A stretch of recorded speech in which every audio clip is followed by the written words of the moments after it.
The recent reforms headed by the respected president of Türkmenistanyň Magtymguly constantly increasing country's credibility in the world. Caravanserais.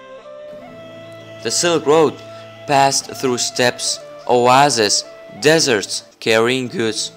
Goods were mainly carried by camel convoys called caravans.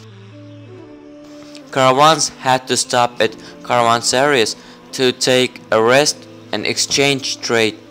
In different countries, caravanserais varied in different architectural design.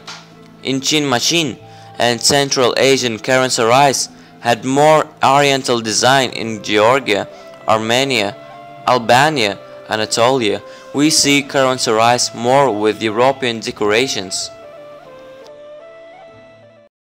Camels. Camels were the main transportation for the logistics of sellable goods.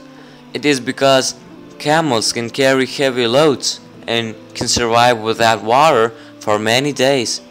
For nomad, camel is also source magical drink called chal. Chal is a cure for many diseases. Cultural exchange.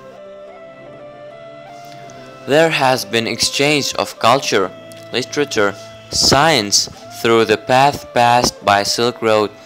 A significant example of this exchange is literary figure Hoca Nasreddin Efendi. Efendi is well known for its humor for centuries.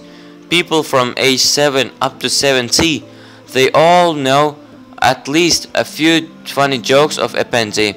Another fact about Efendi is that many nations accept him as their national figure. This is because stories of Hoca Nasreddin have spread through the Great Silk Road. The Book of the President, Turkmenistan, the heart of the Great Silk Road, says the Great Silk Road had become an important link between East and West. Its heritage, historical inscriptions, archaeological finds, ethnographic and other spiritual values provide an increasing interest.